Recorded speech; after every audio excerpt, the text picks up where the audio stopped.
নমস্কার বন্ধুরা, আজকের আবারও চলে এসেছি রান্নাঘরে। আজকের আমি নিয়ে এসেছি আবারও মুরগির ছাট। আজকের আমি একটা স্পেশাল রেসিপি বানাবো, তার জন্য এখানে নিয়েছি ইলে মেটে।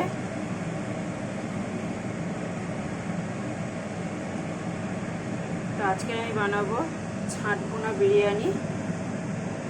তার জন্য এখানে নিয়েছি বিরিয়ানি রাইস,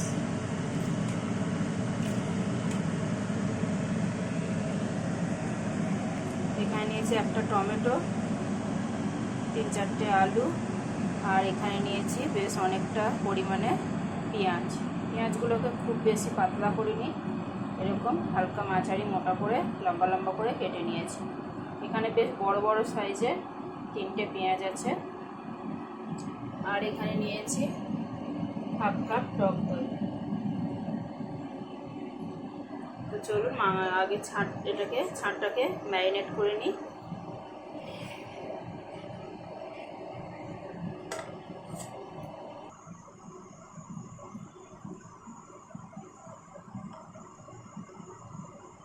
এখানে দিয়ে দিচ্ছি ধনে গুঁড়ো, জিরে গুঁড়ো,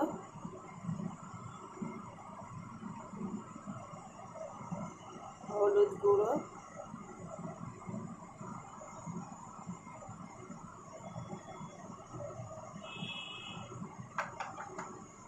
আর দিয়ে দিলাম লঙ্কার গুঁড়ো। এখানে হাফ চামচের থেকে বেশি পরিমাণে আছে।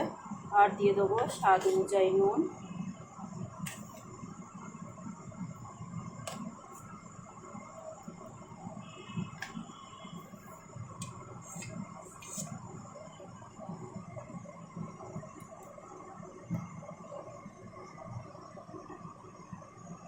সাথে দিয়ে দিলাম টক দই।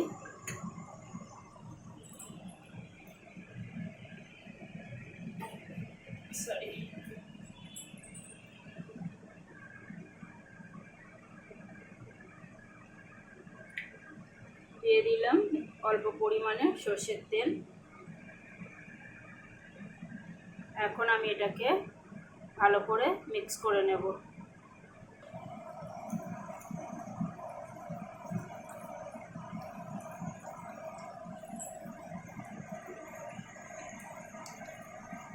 এখন ইলে মেটেটাকে খুব সুন্দর করে মশলার সাথে মিক্স করে নিচ্ছি।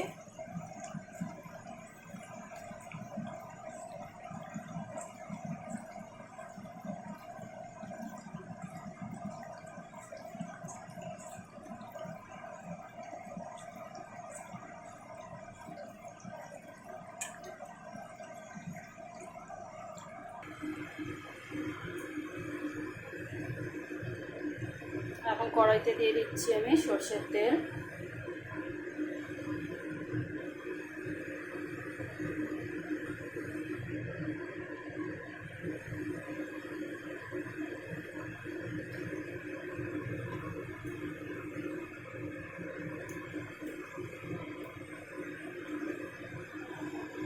দিয়ে দিচ্ছি দারচিনি, লবঙ্গ, এলাইচি, শুকনো লঙ্কা, তেজপাতা।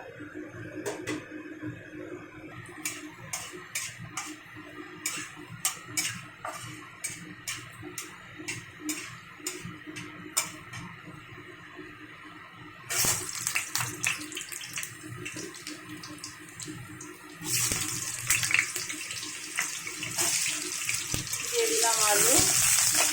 আলুটাকেও হালকা করে একদম পুরো তেলে একটু হালকা করে নাড়াচাড়া করে ভেজে নেব।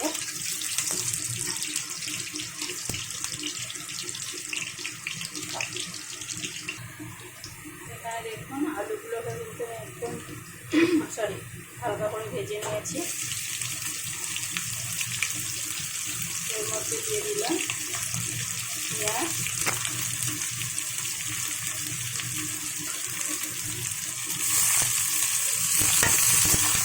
টমেটোগুলোকে দিয়ে এবার এগুলোকে হালকা করে নাড়াচাড়া করে একটু ভেজে নেব।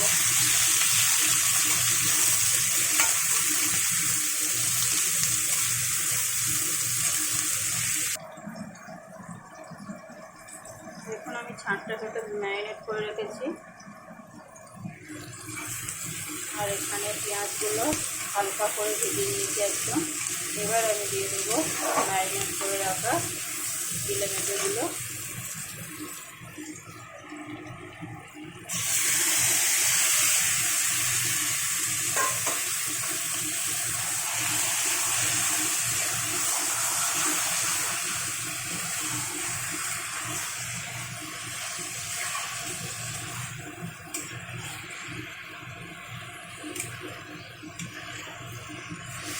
এবার আমি এটাকে খুব সুন্দর করে নাড়াচাড়া করে কষিয়ে নেব।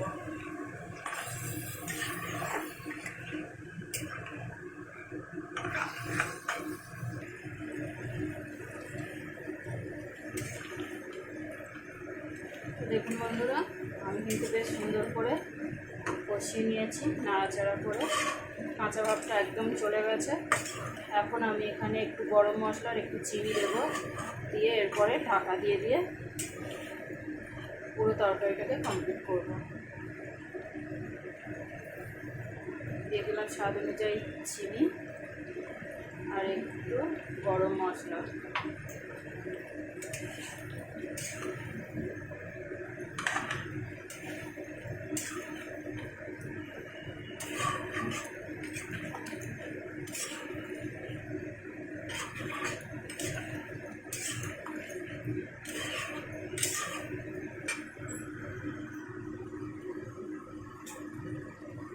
এখন আমি এখানে দিয়ে দিচ্ছি থালাটা ধুয়ে অল্প পরিমাণে জল।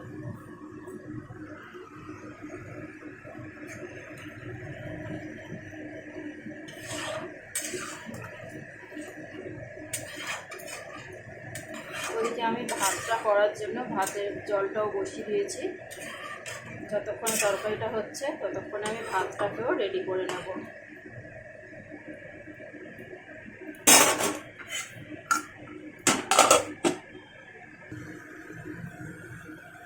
তো এখানে জলটা প্রায় ফুটে এসেছে। আমি এবারে এখানে দিয়ে দেবো একটু নুন,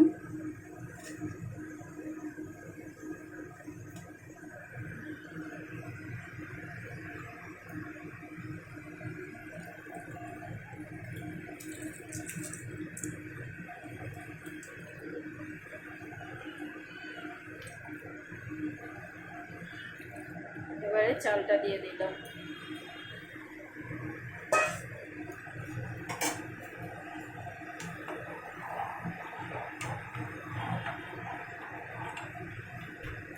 ভাতটা হতে দেবো।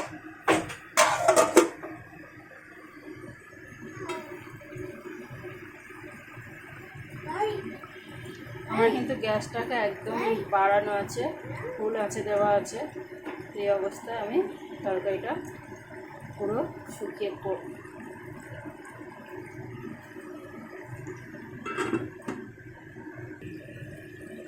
তো এখানে দেখুন বন্ধুরা, আমার কিন্তু ছাঁটটা একদম পুরো ভুনা হয়ে গেছে।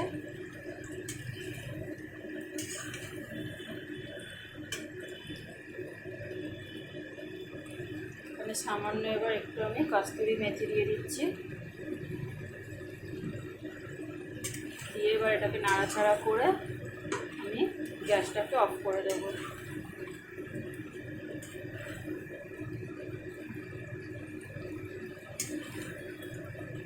দেখতেই পাচ্ছেন একদমই কিন্তু ঝোল নেই।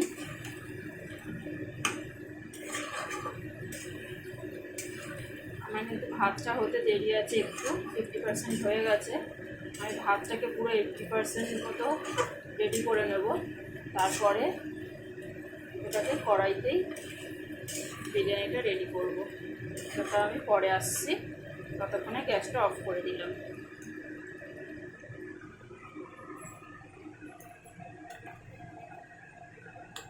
ভাতটা দেখুন এখনো কিন্তু একটু হতে বাকি আছে। দেখুন বন্ধুরা, আমি কিন্তু ভাতটা পুরো কমপ্লিট করে নিয়েছি।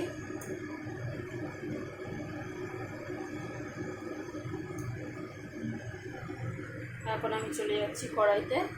আমি কিন্তু বিরিয়ানিটা পুরো কড়াইতে করব, কারণ আমার কড়াইয়ের যে ঢাকনাটা ওটা কিন্তু একদম এয়ারটাইট, মানে হাওয়া বেরিয়ে যায় না। আপনারা চাইলে এটা ডেকচিতেও করতে পারেন। আর এখানে দেখুন কত সুন্দর হয়েছে। তো আমি এখানে কিন্তু অতিরিক্ত কোনো মশলা টশলা ব্যবহার করছি না, একদম সহজভাবে করছি। আর সবাই খেতে পারবে, ছোট বড় কোনো অসুবিধা হবে না। তো আমি এখানে এবারে ভাতটা দিয়ে দিচ্ছি। আমি কিন্তু ভাতেও কিছু ব্যবহার করিনি, কোনো তেল না, কোনো মশলা না, কিছু না, শুধু একটু নুন দিয়েছি।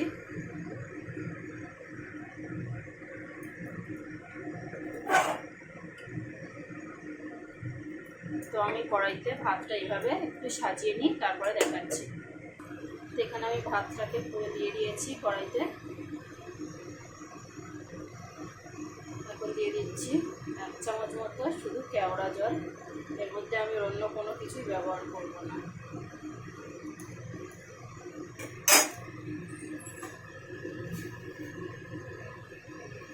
সামান্য একটু দিয়ে দিচ্ছি চিনি।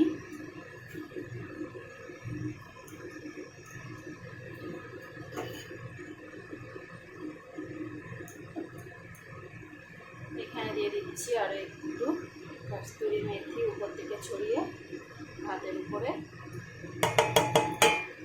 আমি কিন্তু ভাতের মধ্যে কোনো কালার কোনো কিছু আর ব্যবহার করব না, শুধু উপর থেকে কটা কাঁচা লঙ্কা একটু সাজিয়ে দিয়ে দিচ্ছি।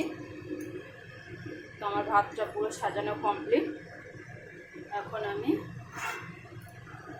কড়াইয়ের ঢাকনাটা দিয়ে দিলাম। এবার আমি গ্যাসটাকে জ্বালিয়ে দেবো, ঠিক 10 মিনিট একদম লোতে রেখে দেবো। গ্যাসটাকে একদম সিম করে দেবো, দিয়ে 10 মিনিট রাখবো।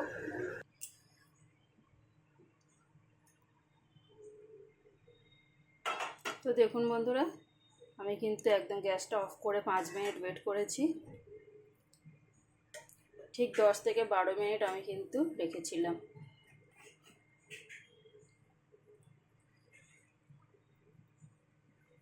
দেখুন একদম ড্রাই হয়ে গেছে, আর কতটা সুন্দর দেখতে লাগছে।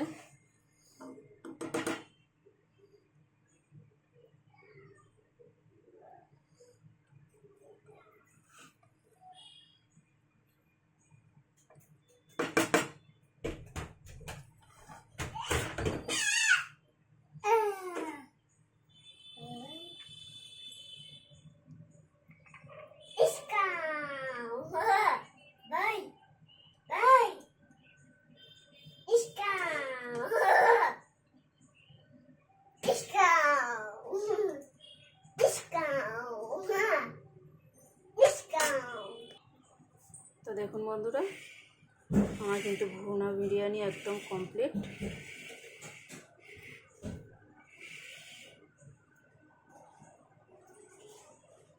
তো বন্ধুরা, আজকের রেসিপিটা কেমন লাগলো অবশ্যই একটা লাইক কমেন্ট শেয়ার করে জানাবেন। আমার ভিডিওটা দেখার জন্য অবশ্যই আপনাদের ধন্যবাদ। আমার চ্যানেলটাকে সাবস্ক্রাইব করে আমার পাশে থাকবেন।